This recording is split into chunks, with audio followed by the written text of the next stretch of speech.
So the Taylor Swift's most iconic songs per year, I've seen it on several Taylor Swift websites, but the answer to what's the most iconic song per year is kind of complicated based on a few factors. So I've seen it 2008 to 2015 and 2017 and 2023, and I've seen what it was on those years. 2016 is missing, 2016 and 2007 are missing. 2007, I'm willing to say she wasn't iconic because she didn't release an album that year, and furthermore, she didn't, she wasn't that big back then. And it's not like she was releasing songs into an album that throughout time that sometimes can stretch over into, the next year. Like, for example, several 1989 songs were released in 2015, even though the album came out at the end of 2014. And several Reputation songs were released in 2018, even though the album may have came out in 2017. Now, all the songs were released at once. And a lot of times, just depends on when they're, released as singles, which can sometimes take you into the next year. When this happens. So sometimes some songs get an edge over other songs, and this can affect the years. But 2006, in her debut album, it's hard to say what the most iconic song was. None of the songs from the album were really that iconic. Those just have 5 singles from that. I will say Mary's song got a little bit more attention now, only by the coincidence of Taylor Swift being born in 1989 and Travis Kelce having the 87 jersey number and the lyric, "You'll be 87, I'll be 89. But even though with Taylor, it can be said that nothing is a coincidence, that was a coincidence. Because there's no way Taylor would have known about Travis back when Travis Kelce and Taylor were still in high school. Of the most iconic songs, it's probably going to be Our Song. Just because, it is like that one old country Taylor Swift song that stands out, even though it's not as country as some of her other songs in the album, like Picture to Burn or Tim McGraw. But there is some degree of country music that's still present, throughout all of her albums. She did start as a country singer. It's actually a big reason why her favorite NHL team is the Nashville Predators. 2008, at that point, You Belong With Me is her most iconic song. You Belong With Me and Love Story are the 2 biggest songs from Fearless, but it took longer for Love Story to gain attention because that was the biggest song of 2009. They also became somewhat big again in 2021 when Taylor's version of Fearless came out, which was also the first Taylor's version to be released. So they got some attention back then, but they had more attention back then. This is a big part of how Taylor Swift got big. It was through Fearless because the debut album was not that successful. Hence why no debut songs are in the Eras Tour. And these are 2 of the 3 Fearless songs in the Eras Tour. She also begins to go on tour for these, and that's how they got big. And again, why did You Belong With Me get fame first? Probably because it was released as a single first, though I couldn't extensively research that. In 2010, Mine is the most iconic song. But by 2011, it of course was Enchanted. And again, probably because Enchanted was released as a single later, though again, could not exactly do the research for that. Actually, for most of these songs, couldn't exactly do a good amount of research heading into it. It's a bit surprising how Mine didn't make the Eras Tour. It was only Enchanted and Long Live. And Long Live was added later. I'm personally surprised that Mine didn't make it because it was the most iconic song of 2010. But Enchanted is that one Speak Now song that really does stand out. It really is. It's quite a long song. It's actually Taylor Swift's 4th longest song in terms of length.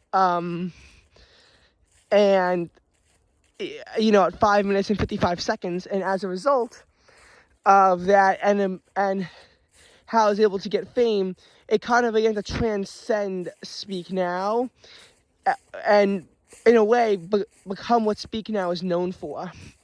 But obviously, before it was released as a single, it couldn't happen, so then it could just really be any of them, and it turned out to be mine. 2012, the most iconic song is We Never Ever Getting Back Together. 2013, it was I Knew You Were Trouble. Probably because I Knew You Were Trouble, again, was released as a single a little bit later. These are two of the 4 Taylor Swift songs on the Eras Tour. Another one is actually going to crop up later, and that's going to be a little bit more interesting to discuss. So, stay tuned for that. So, again, you usually in industry, you understand that Taylor Swift usually releases her albums late into the year. Actually, usually around this time of year, autumn.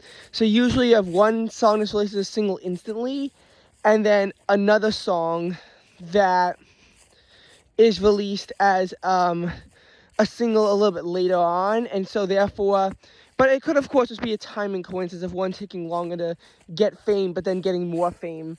That could also be another part of it. 2014. What's the most iconic song? It's kind of a mix between Shake It Off and Blank Space at that point, actually. It kind of is. 1989 really is her biggest album.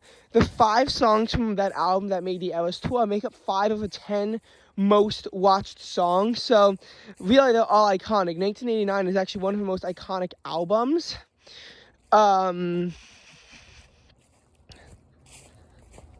So there's that. And again, the most iconic song of 2014 is kind of a mix between Blank Space and Shake It Off. Those are, in a way, her 2 most iconic songs, so though Shake It Off was in more movies, so therefore has more fame. Whereas Blank Space really wasn't, but in terms of people who watched it, the numbers, they're almost equal, and they both have amassed over 3 billion views on YouTube. I think Shake It Off has an edge of about 100 million views, which in the context of these major songs, it's not really that much. So it's hard to say what was her most iconic song of 2014. 2015 is probably going to be Bad Blood. Again, releasing a little bit later than the others and getting more fame. Likely about Katy Perry. This is actually one of her songs that has this kind of negative tone, but it's not a breakup song, which is interesting. Katy Perry did poach several dancers from Taylor's Red Tour. So it's clear to see how this could happen, and why 2015, her most iconic song would be Bad Blood. Plus, I do remember, this is when I was almost about to become a Swiftie the first time, and I do remember Bad Blood being mostly when Shake It Off was already gone by that point. However, Taylor Swift's most iconic era was followed by a time where she had lost a lot of popularity. And this is actually how Reputation was born.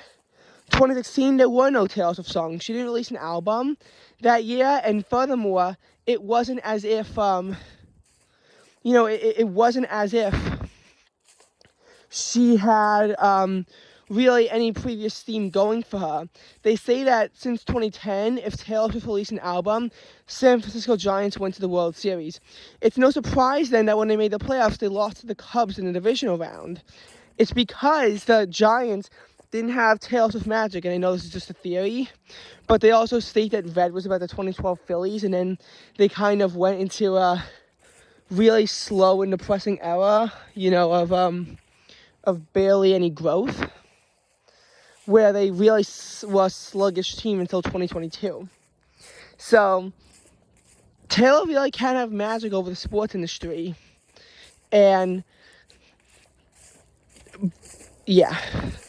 It's hard to say what the most iconic song of 2016 was. It might be I Don't Want to Live Forever, which was released in 2016, and it was a collaboration with Zayd. It actually is a pretty iconic song, but it's not a pretty big Taylor song. She was pretty quiet in 2016, so it's easy to see why why Swiftie magic declined. It would, of course, go back up, but it'll take time. In any case, 2017 is Look What You Made Me Do. 2018 is Delicate. Again, 2 of the 4 Reputation songs in the Eras tour, which is usually set up of her most iconic songs that she had made, although she begins to become a lot more inclusive as you go later, because Reputation was actually her last stadium tour that she did for the album in of itself. Look What You Made Me Do is, again, in that kind of influence of her anger about the previous events that transpired in between 1889 and Reputation, because she actually lost a lot of popularity in that time.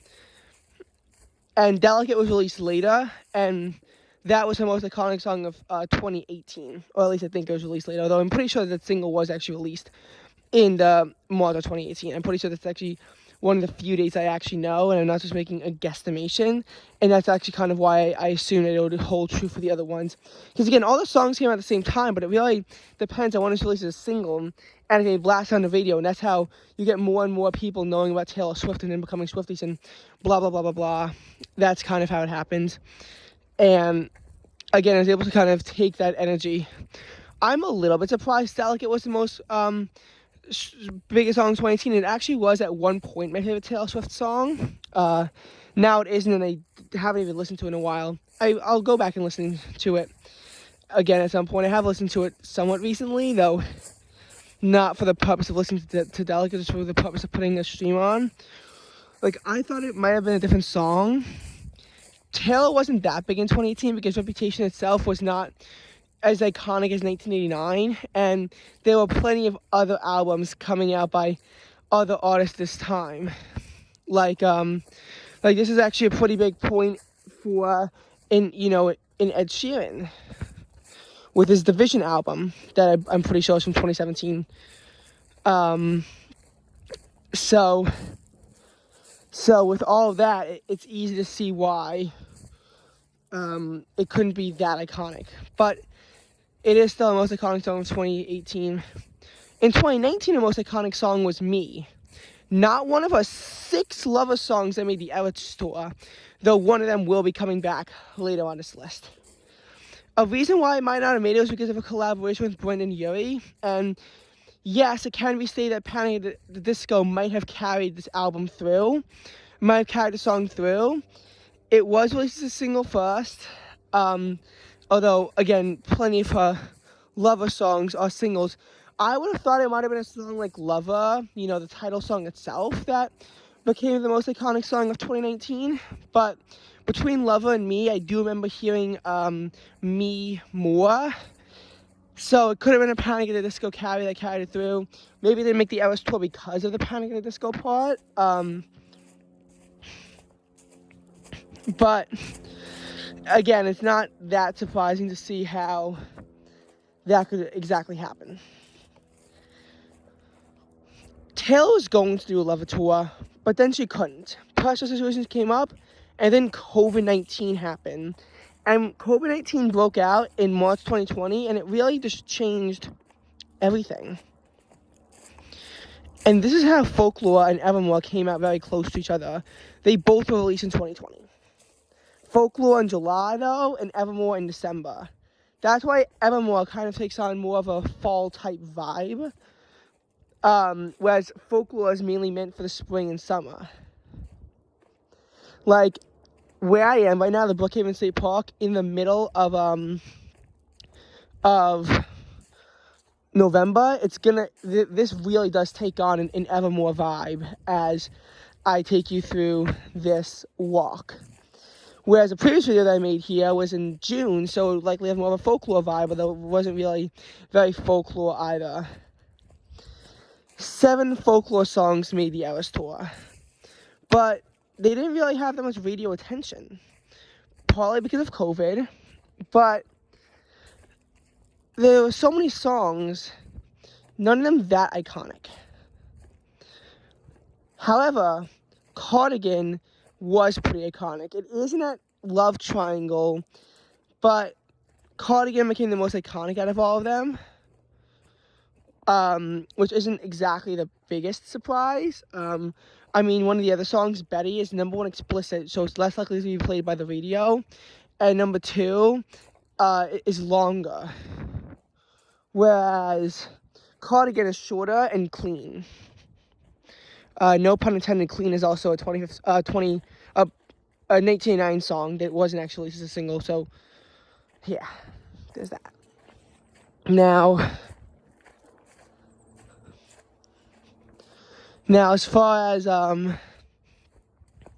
folklore goes, Cardigan was actually one of the songs that was cut out of the Eras Tour movie, and people were screaming at that, saying that it should have been a different movie, a different song, I mean. And it makes sense. Cardigan was the most iconic song of 2020. It was that one song that people might have actually have heard of before, whereas most of the other ones just didn't make it. And Folklore and Evermore was more so praised about the songwriting itself and the vocals, not necessarily about the catchiness of it, like how catchy were the lyrics. That wasn't exactly what Folklore and Evermore were known for. But no Evermore song would actually make this. Why? Evermore was released so late in 2020 that the songs took a while to become iconic. Only one song, Willow, which was released as a single in January of 2021, by the way, would really be able to amass that amount of fame. But there's a reason why it couldn't be Willow. So what we need to know going into this is the vaulted song thing. What you need to understand about here is how Taylor Swift had to re-release 6 of her albums, and so far she's done 4 of them. It's because in June 2019, Big Machine Records was bought by someone else who began taking the money for himself. So in order for Taylor Swift to earn revenue off of these songs, she had to begin to re-record them. And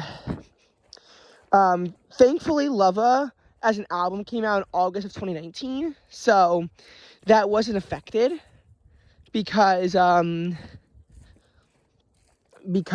it was already past the time when it happened, so it was under public records.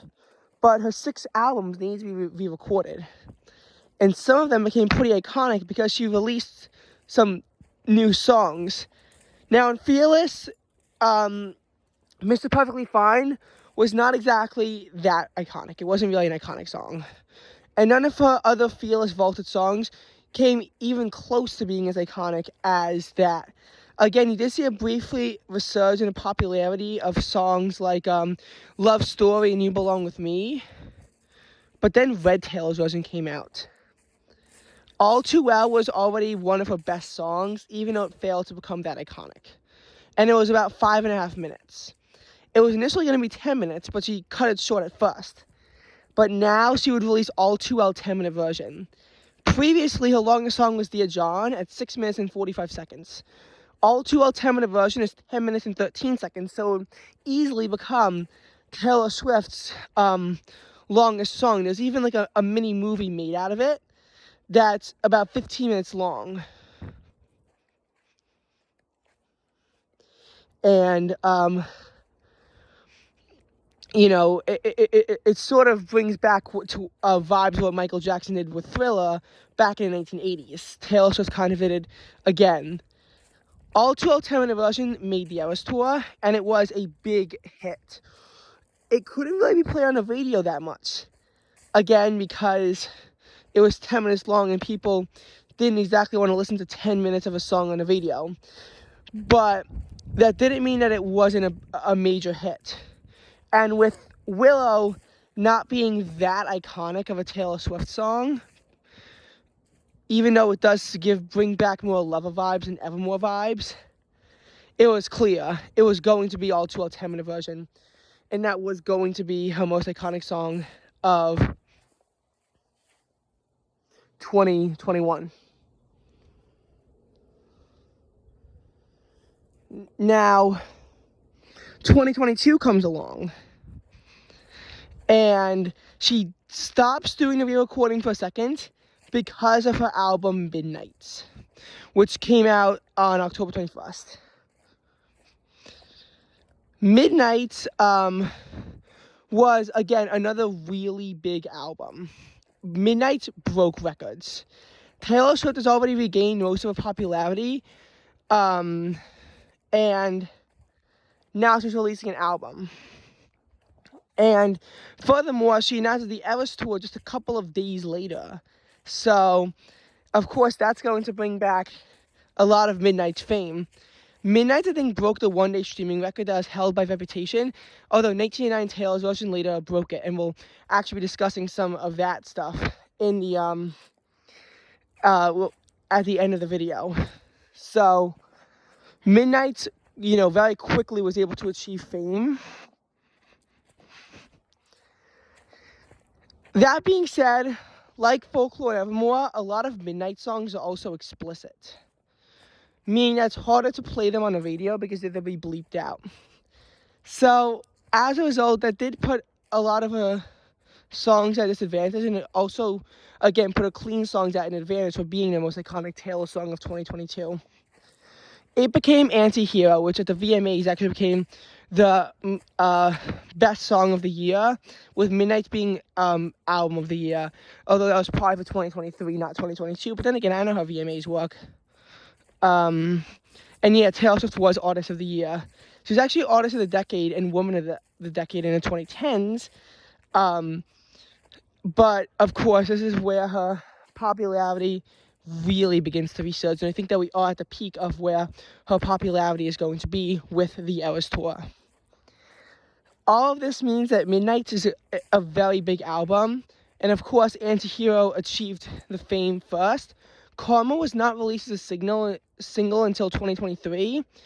However, it didn't become the most iconic song of 2023. That didn't happen. Even though the trend is one big song from the album, and one from the next year, that wouldn't happen this time. It wouldn't. And a big reason why it wouldn't happen is because of Cruel Summer being released as a single in June of 2023, about a month after Karma.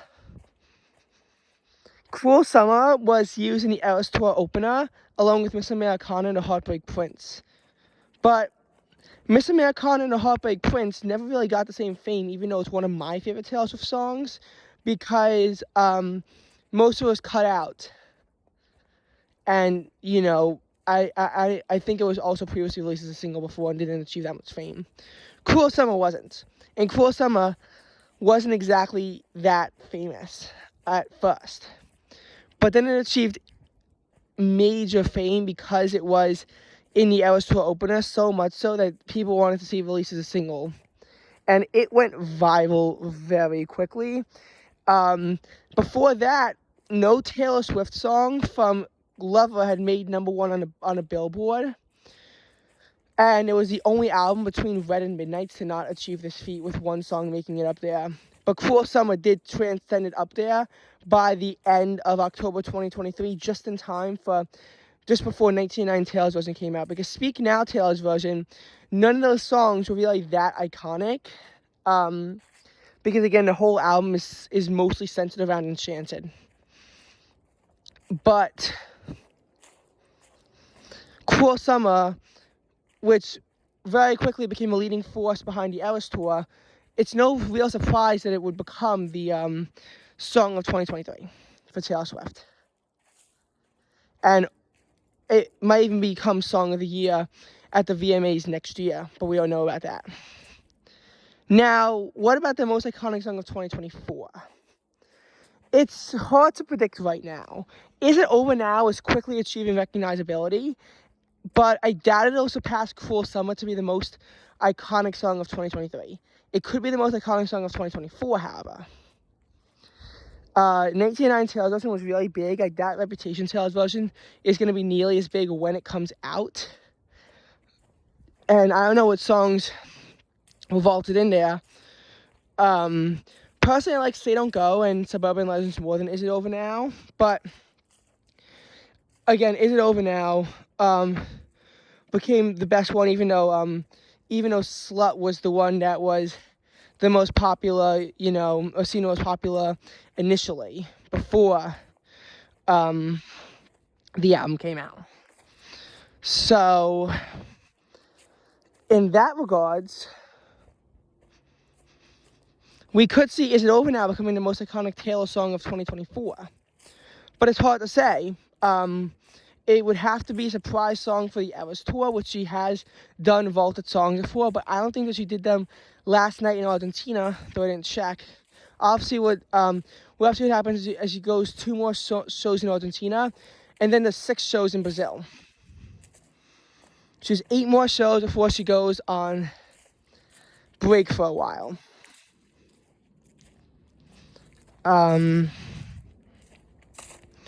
So, as time goes on, it will be interesting to see, Is It Over Now become the most iconic song of 2024? She's probably not releasing any new albums, so it probably is going to be some vaulted track becoming the most iconic song of 2024. Again, Is It Over Now is a possibility because of how quickly it's achieving recognizability and fame. But it depends on when Reputation comes out. It's actually quite surprising that she didn't announce Reputation Taylor's version last night at the Eras Tour. People were rumoring that it might have come out today. It didn't. Today, or at least when the video is being filmed, is the 6-year anniversary of Reputation coming out. It is. Reputation came out November 10th, 2017. It's now November 10th, 2023. But even though she did it for 1989, she didn't do it for Fearless, Red, or Speak Now. And Red, the birthday of Red, would have fallen on a Friday. Reputation did. 1989 did.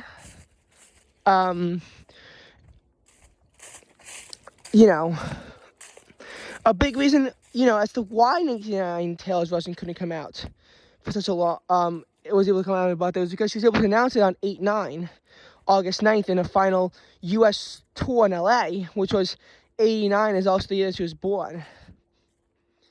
So it makes sense as to why she announced it on that date.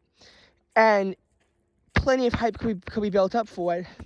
Speak Now Taylor's version, released on July 7, 2023, was announced as a national concert on May 5th. So, again, over 2 months for anticipation and hype to be built up before the album. But if Reputation Taylor's version really was going to be announced last night, it would have one day. It just was way too unrealistic to happen. That being said, yesterday was 2,190 days until, the album, since the album was released.